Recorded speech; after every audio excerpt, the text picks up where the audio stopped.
செத்தவன் தாங்க தியானத்துக்கு டெக்னிக்கெல்லாம் சொல்லி கொடுத்து இந்த டெக்னிக்கை பண்ணுங்க, உங்கள் நரம்பு இப்படி விழிக்கும், இந்த டெக்னிக்கை என்னுடைய வேலையை பார்ப்பேன், எல்லாம் நடக்கும். அடுத்தது ஒடியாந்து இறைவன்ட்ட என் உடலை கொடுப்பேன், உட்காருவேன், அந்த தியானம் நல்ல தியானம் கிடைக்கும். இப்படி பல நாள் அங்கே வேலை இங்கே வந்து உடலை கொடுக்கறது, அங்கே வேலை இங்கே வந்து உடலை கொடுக்கறது. இப்போ நான் உடலை கொடுத்துக்கிட்டே இருக்கேனே, எனக்கு சம்பளம் கொடுங்க, எனக்கு டெக்னிக் சொல்லிக் கொடுங்க, எனக்கு ஒரு சித்து கொடுங்க, எனக்கு ஒரு கலை கொடுங்க, ஊரில் உலகத்தில் இருக்கிறவன்லாம் என்னென்னமோ பண்ணுறான், என்னை கும்பிட வைங்க அப்படின்லாம் கேட்கறதுக்கு வாய்ப்பே உருவாக்காத. நீங்கள் லக்கில் அதிர்ஷ்டத்தில் வரம் பெறலாம், வரம் வேற, ஞானங்கிறது வேற. ஞானத்தை அதிர்ஷ்டத்தில் பிரபஞ்சத்திலேருந்து எவனாலையும் பெற முடியாதுங்க. தான் எதுவும் இல்லைன்னு ஒருத்தன் காத்திருந்து உட்காந்தானா அவனுக்கு வழிநடத்தல் கிடைக்கும், அவனுக்கு சரியான பாதை கிடைக்கும். எந்த டெக்னிக்கையும் பயன்படுத்தி எவனுமே ஞானம் அடைய முடியும். இதெல்லாம் நீங்கள் இன்ஜினியரிங் கோர்ஸ் மாதிரி இல்லை டிகிரி படிப்புக்கு மாதிரி இதெல்லாம் பண்ணி அங்கே இருக்கிற நரம்புகளையும் பரவசத்தை மட்டும்தான் கொடுக்க முடியும். வேற எவனாலையும் ஒரு சேஞ்சை இயற்கையாக பெற முடியாது. ஒரு நாள் என்னமா பண்ணோம், இவன் உண்மையாக உட்கார்றான்டான்னு, டேய் அங்கே நான் உட்காராத, அதுலேருந்து 10 மைல் தள்ளி போய் ஒரு பாறை இருக்குது, அங்கே உட்கார்றான்னு அவனுக்கு ஒரு உள் உணர்வு சொல்லும். அந்த தியானத்துக்கு போறியா, 4 மணிக்கு போறியா, நான் ஒன்றும் இல்லை, அப்படியே போய் உட்காரு, உன் உடலையும் உயிரையும், அதான சரணாகதின்னு சொன்னேன், அப்படியே போய் அர்ப்பணிப்போட கொடு, 10 நிமிஷமோ 20 நிமிஷமோ கொடுத்துட்டு வெளியில வா, வந்து உன் வேலையை பார், திருப்பி கொடு, திருப்பி வேலையை பார், திருப்பி கொடு. இது ஒரு நாள் மாறுற வரைக்கும் நீ காத்து.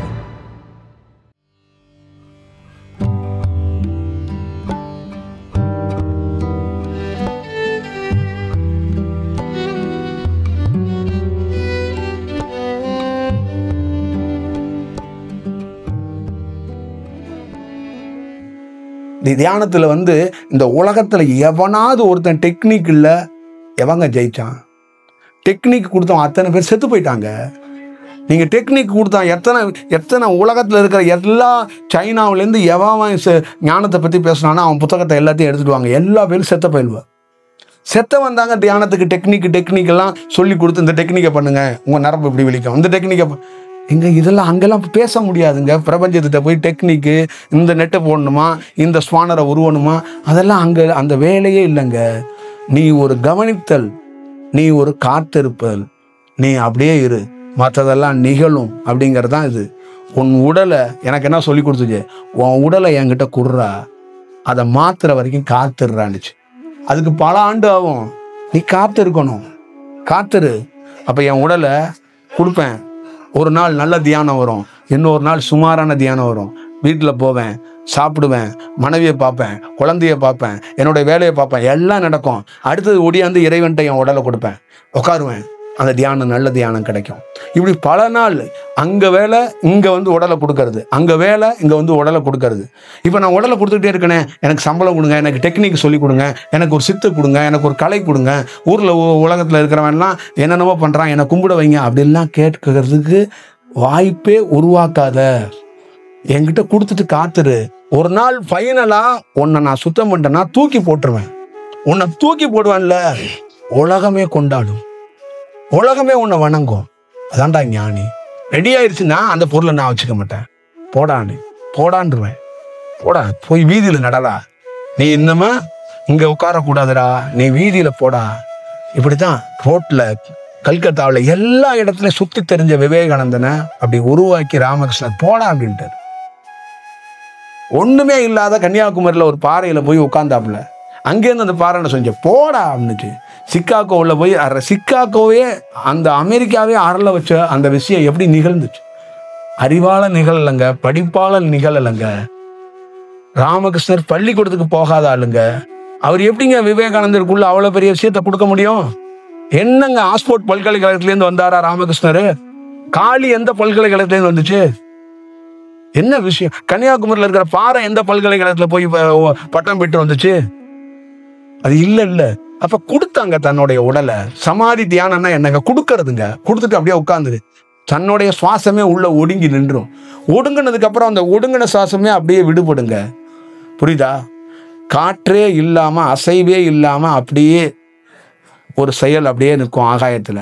அதே செயல் ஒரு நாள் விடுபட்டு அப்படி வெளியில வந்து காற்றாவே ஆகும்.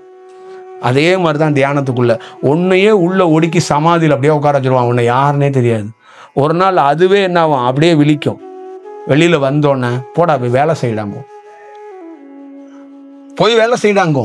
உனக்குள்ள அப்படி ஒரு பரிணாம மாற்றத்தை, பரிணாம வளர்ச்சியை, பரிணாம செயலை, அளவிட முடியாம ஒரு செயலை நீ வச்சிருப்ப.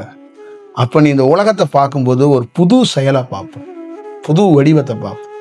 இதுதான் விஷயம். இதுதான் நான் பல நாள் பல பேர்கள்ட்ட சொல்றேன். அவங்க எந்த அடிப்படையிலையும் ஒரு குருநாதரை ஏமாத்த முடியாதுங்க, இந்த பிரபஞ்சத்தை ஏமாத்த முடியாதுங்க. நீங்க லக்குல அதிர்ஷ்டத்துல வரம் பெறலாம், வரம் வேற, ஞானம்ங்கிறது வேற. ஞானத்தை அதிர்ஷ்டத்துல பிரபஞ்சத்திலேருந்து எவனாலையும் பெற முடியாதுங்க. 1000 விளக்கு போட்டுட்டேன், 1000 முறை சிவன் கோயிலை சுத்திட்டேன், 1000 டெக்னிக்கை பயன்படுத்திட்டேன் அப்படின்னு சொல்லி எவனாலையும் உண்மையான ஞானத்தை பெற முடியாது. அந்த உண்மையான ஞானம் அப்படிங்கிறது அதுவா மலரணும். அதுக்கு தன்னை அர்ப்பணிச்சு தான் எதுவும் இல்லைன்னு ஒருத்தன் காத்திருந்து உட்கார்ந்தானா அவனுக்கு வழிநடத்தல் கிடைக்கும், அவனுக்கு சரியான பாதை கிடைக்கும். எந்த டெக்னிக்கையும் பயன்படுத்தி எவனுமே ஞானம் அடைய முடியாது. டெக்னிக்கை பயன்படுத்தினேன்னு சொல்ற தமிழ்நாட்டில், இந்தியாவில் அத்தனை பேரும் பிரமாதமாக வெற்றிகரமாக தோத்து போயிடுவாங்க. அது ஒரு மனிதனை சந்தோஷத்தில் ஆழ்த்துறது. என் பிள்ளைக்கு பிறந்த நாள், ஓடிவாங்க, கறி சோறு போட்டு உங்களை சந்தோஷப்படுத்தி கேக்கெல்லாம் வெட்டி கொண்டாடுறோம் பாருங்க. அதே விஷயம்தான். ஒரு நாள் அதே பிள்ளை செத்து போயிடும். அப்போ அதே பிள்ளைக்கு என்ன சொல்லுவாங்க, வீட்டில் ஒரு துக்கங்க அப்படின்னா அதே ஓடி அதே கும்பலை எல்லாம் அழுதுட்டு அவர் கையை பிடிச்சி கசக்கி அவருக்கு அப்படியே ஆறுதலை சொல்லிட்டு அப்படியே போயிடுவாங்க.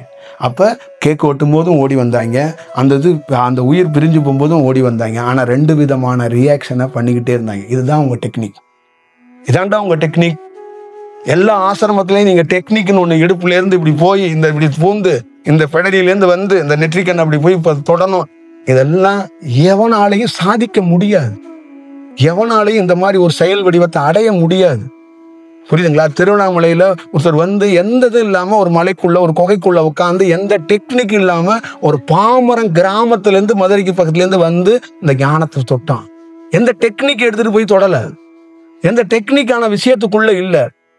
அவரோட இன்ஸ்பிரேஷன் என்னடா சொன்னா, என்னடா இன்ஸ்பிரேஷன் அப்படின்னா, ஒருத்தர் கண்ணை பிடுங்கி கண்ணப்ப நாயனார் வச்சுட்டாருன்னு பெரிய புராணத்துல ஒரு படிச்சிருக்கான். அதுல எந்த டெக்னிக் இருடா?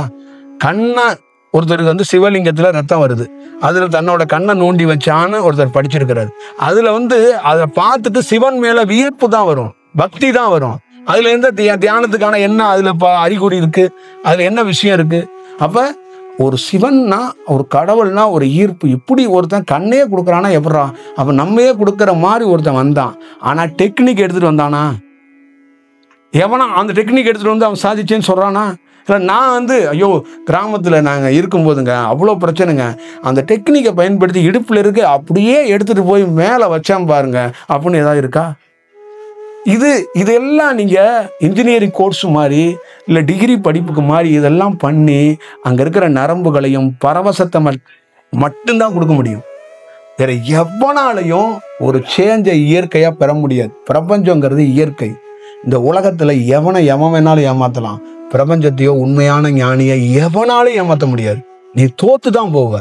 நீ எத்தனை முறை ட்ரை பண்ணு, எத்தனை விஷயம் வேணாலும் பண்ணு, ஆனால் உன்னால் அங்கே சாதிக்க முடியாது. இந்த சாதித்தவனு அப்படிலாம் இல்லை. இந்த வாயிலேருந்து லிங்கம் எடுத்தாரு, அது என்ன சாதிச்சார்? அதனால என்ன சொல்ல வர்ற? எத்தனை பேர் நான் சாதிச்சான்? அதனால என்னடா இன்ஸ்பிரேஷன்? இந்த உலகத்துக்கு, இந்த மண் உலகத்துக்கு என்னடா கொடுத்த நீ? உன்னால என்ன நடந்துச்சு? 10 பேர் சோறு தின்றுப்பான், 10 பேர் உன்னால காசு சம்பாரிச்சிருப்பான், வாழ்ந்திருப்பான், நீ ஏதாவது கொடுத்துருப்ப. வேற என்ன கொடுத்த? இந்த மரணத்தையோ, இந்த உயிரையோ, இந்த உடலையோ வேற ஏதாவது செயல்படுறதுக்கு உன் செயல் வடிவத்திலேருந்து என்ன இருக்கு? ஒரு மனிதனை வேற வடிவத்துக்குள்ளேருந்து செயல்படுத்துறதுக்கான வாய்ப்புகளை உருவாக்க கூடாது. அப்போ உன் டெக்னிக் எல்லாம், உன் ஆசையெல்லாம் என்ன ஆகும்? ஒரு இடத்துல நிராசையா போய்விடும். நீயே என்னான? நீ அவ்வளோ பெரிய சாம்ராஜ்யம் என்னாச்சு? அவ்வளோ பெரிய செயல் என்னாச்சு? இந்தியாவுக்குள்ள இன்னைக்கு பல குருமார்கள் அங்கங்க சுத்திக்கிட்டே இருக்கிறான். எல்லாம் ஒரு நாள் கண்ணோட ஒரு காணல் நீர் மாதிரி போயிடும், ஒண்ணுமே இல்லாம போயிடும். அப்ப நீங்க இதுல எல்லாம் என்ன தெரிஞ்சுக்கணும்னா, தியானங்கிறது உண்மையா கடவுள் குருவெல்லாம் எவனுமே இருக்கவே வேண்டாங்க. ஒரு எம்டி இடத்துல ஒருத்தனால உருவாக முடியுங்க. அவன் மனித மூளையை பயன்படுத்தாம ஒரு பாறையை நம்பி இந்த இடத்துல நான் உட்கார்றேன் அப்படின்னா, ஒரு நாள் என்னமா பண்ணோம், இவன் உண்மையா உட்கார்றான்டான்னு, டேய் அங்க நான் உட்காராத, அதுலேருந்து 10 மைல் தள்ளி போய் ஒரு பாறை இருக்கு, அங்க உட்கார்றான்னு அவனுக்கு ஒரு உள் உணர்வு சொல்லும். ஏன்னா அந்த உண்மைக்கு அவ்வளோ பெரிய வேல்யூ இருக்குங்க. அந்த உண்மையை இந்த கடவுள், இந்த பிரபஞ்சம் அவ்வளோ அங்கீகாரம் பண்ணும். அதுதான் உண்மைங்கிறது.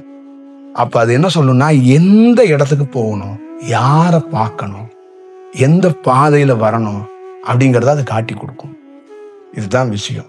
அப்ப இதெல்லாம் இருந்தாதான் ஒரு தனி மனிதன் பெரிய விஷயத்த இறை சம்பந்தமா பண்ண முடியும். அப்படி இல்லைன்னா போதனைகளையும் குரு கொடுக்குற இந்த வெறும் செயலை ஒரு மிஷினரியா, நான் 4 மணிக்கு தியானம் கொடுக்குறேன், 4 மணிக்கு தியானம், 1 மணிக்கு தியானம் கொடுக்குறேன், 1 மணிக்கு தியானம், 7 மணிக்கு, இது மிஷினரி. இது திருப்பூர்ல பனியன் கம்பெனியில சாயத்தை வச்சு புளிஞ்சு புளிஞ்சு புளிஞ்சு ஒரு நாள் உனக்கு நல்ல திசை வரும்போது உன் கடை பிச்சுக்கிட்டு ஓடும். அதனால நீ வந்து குருவால ஜெயிச்சிட்டேன் அப்படின்னு சொல்லுவோம். ஒரு நாள் உனக்கு திசை சரியில்லைன்னா புட்டுக்கிட்டு விழுந்துட்டேன்னா குரு ஒருவேளை அதுலேயும் சொல்லிடுவாங்க, புட்டுக்கிட்டு விழுந்தாலும் உயிரோடு இருக்கிறதுக்கு காரணமே குரு தான் அப்படின்ட்டுருவாங்க. அப்போ நீ 2 பக்கமும் இல்லாமல் ஒரு செயல் வடிவத்துக்குள்ளே போயிடுவார். அந்த மாதிரி தேவை கிடையாது. ஒரு மிஷினரி வாழ்க்கைக்குள்ள, மிஷினரி விஷயத்துக்குள்ள செய்யாத. அந்த தியானத்துக்கு போறியா, 4 மணிக்கு போறியா, நான் ஒன்றும் இல்லை, அப்படியே போய் உட்காரு. உன் உடலையும் உயிரையும், அதான சரணாகதின்னு சொன்னேன், அப்படியே போய் அர்ப்பணிப்போட கொடு. 10 நிமிஷமோ 20 நிமிஷமோ கொடுத்துட்டு வெளியில வா, வந்து உன் வேலையை பாரு, திருப்பி கொடு, திருப்பி வேலையை பாரு, திருப்பி கொடு. இது ஒரு நாள் மாறுற வரைக்கும் நீ காத்துரு. இதுதான் விஷயம். நான் இருப்பேன், நான் போயிடுவேன். ஆனா நீ உன்னோட உண்மை இருக்கு பத்தியா, அதுல இந்த பிரபஞ்சம் சாகவே சாகாதுடா. நல்லா ஞாபகம் வச்சுக்க. பிரபஞ்சம் செத்துட்டா அந்த உலகமே கிடையாது. அப்ப நீ ஏன் குருவை தேடுற, என்ன தேடுற? பிரபஞ்சம் உசுரோட தான் இருக்கு. பிரபஞ்சத்துக்கு சாவு கிடையாது, பிரபஞ்சத்துக்கு உருவம் கிடையாது. இந்த அண்ட வெளியில எல்லா சூழல்லையும் ஒரு இறை செயல் வந்து செயல்பட்டுக்கிட்டே இருக்கு. அப்ப அது உன்னை வழி நடத்திக்கிட்டே இருக்கும். எங்களை மாதிரி பிசிக்கலா இருக்கிறவங்க ஒருத்தன் வந்து உங்களை வழி நடத்தி உங்களுக்கு வாட்ச்மேன் வேலை பார்க்கறதெல்லாம் சில லிமிட்டெட் காலங்கள், 40 ஆண்டுகள், 50 ஆண்டுகள், 60 ஆண்டுகள் மட்டும்தான் இருக்கும். ஆனா பிசிக்கல் இல்லாத இந்த பிரபஞ்சம் உலகம் தோன்றிய காலத்திலேருந்து அது உயிரோட தான் இருக்கு. நீ அதை ஆய்வு பண்ணி பிடிக்க மாட்டீங்க. அது என்னமோ ஃப்ரெஷ்ஷா அது பிறக்காத மாதிரியும் அது செயல்படுத்தாத மாதிரிலாம் நீங்க நினைக்கிறீங்க. அப்ப நீ பார்த்துக்க. இதுதான் அதை கடைப்பிடிக்கிறதுக்கான வழிமுறை. இதுக்குள்ள அப்படி போனனா ஒரு நாள் உனக்கு சேஞ்சஸை உருவாக்கும். ஒரு நாள் உன் உடல்ல வெப்பசலனம் அதிகமாயிருச்சு, உன் உடல்ல பெரிய மாற்றம் ஆயிடுச்சு, உன் உடலுக்குள்ளே ஏதாவது பிரச்சனைனா அதுக்கு அதுவே இன்ஸ்ட்ரக்ஷன் கொடுத்து எவனை போய் பார்க்கணுமோ அதையும் பார்க்க சொல்லும். கண்ட காரணம் போய் பார்த்து உடலை கண்டமாக்கிறாம சரியான நபர்கிட்ட அனுப்பும். சரியான சாப்பாடை சாப்பிட்றாங்க, உனக்கு உதவியா ஒரு 2 பேர்த்த அனுப்பும். அவனுக்கு உதவி பண்ணுங்கடா அப்படிங்கும். இதுதான் விஷயம். அப்ப தியானத்துக்குள்ள பல்வேறுபட்ட சூழல்ல உனக்கு அது உதவும். மறைமுகமா அது உதவிக்கிட்டே இருக்கும், உன்னை வழி நடத்தும். அதுக்கெல்லாம் காரணம் உன் அறிவை பயன்படுத்தாம இருந்தா இது சாத்தியம். அறிவையும் இந்த ஆசிரமத்துல சொல்லி கொடுத்த டெக்னிக்கை நீ பயன்படுத்தினா மௌன நீ செத்துதான் போவ. இதுதான் உண்மையான செயல். இது சவால். நீங்க வந்து உலகம் முழுக்க இருக்கிற எல்லா ஆசிரமத்துல இருக்கிற டெக்னிக்கல் வாதிகளுக்கு நான் சொல்றது, வெற்றிகரமா சாவிங்கடா, இது உறுதி. கையெழுத்து வேணாலும் போட்டு நான் பாண்டு பதட்டு தர்றேன். 50 ஆண்டுகள் கழிச்சு நீ தெரிஞ்சுக்க போறதா இப்பயே சொல்லிடுறேன். நீ 50 ஆண்டுகள் கழிச்சு தியானம், பிரமாதமான தியானம் பண்ணி கழுத்தை பார்த்தேன், இதயத்தை பார்த்தேன், நெத்தி பொட்டுல வெளிச்சத்தை பார்த்தேன்னு சொன்னாலும் நீ சாவதான். அங்க வந்து இறைவன்கிட்ட கடவுள்கிட்டலாம் உன்னுடைய பாச்சாலாம் பலிக்காது. உன்ன மாதிரி பெரிய பெரிய ஆள்லாம் அவன் பார்த்தவன். அவன்கிட்ட அவன் உண்மையான ப்ரொஃபஷனலா தியானம் பண்றவன். அவனுடைய பிரபஞ்சங்கிறதே தியானம் தான். அதுகிட்ட போயெல்லாம் உங்க இந்த வேலையெல்லாம் வேலைக்கு ஆகாது. அதுகிட்டலாம் போய் அது ஒன்றும் இது மார்க்கெட்டிங் நடத்துற ஷேர் மார்க்கெட்டிங் கம்பெனி கிடையாது. பிரபஞ்சங்கிறது அது அவ்வளோ பெரிய நிஜமான ஒரிஜினாலிட்டி. அது தர்மம் சத்தியங்கிறதெல்லாம் அதுதான் விஷயம். இப்போ எங்களுக்கெல்லாம் போய் நாங்கள்லாம் அந்த மாதிரி அப்படியே ஆவுலாம் சொல்லி இல்லை. அந்த வழிமுறையை கற்றுக் கொடுத்துச்சு, அந்த பாதையை கற்றுக் கொடுத்துச்சு, அந்த நெறியை கற்றுக் கொடுத்துச்சு, எப்படி பயணம் பண்ணணும்னு கற்றுக் கொடுத்துச்சு. அந்த பயணத்தில் அந்த நெறியில கற்றுக்கிட்டதுனால நாங்கள் தப்பிச்சோம். கொஞ்சம் அதுலேருந்து சில விஷயத்த பெறறதுக்கு வாய்ப்பு கிடைச்சிச்சு. இதுதான் விஷயம். இப்போ எந்த ஃபாலோ பண்ணுறவங்க, என்னை சுற்றி இருக்கவங்க அத்தனை பேரும் இதை கடைப்பிடிச்சா உன் வாழ்க்கையில் எல்லா விஷயத்தையும் உன்னால் எதிர்கொள்ள முடியும். தயவு செய்து நீ வந்து என்னைக்காவது ஒரு நாள் இதோட உண்மைத்தன்மை தெரியும் போது நிச்சயமா நீ வந்து என்னைக்கு இது உனக்கு தெரியுதோ அன்னைக்கு நீ ஒரு ஆனந்த கண்ணீர் விடுவ. நீ அதை பார்த்துக்க, அது நடக்கும்.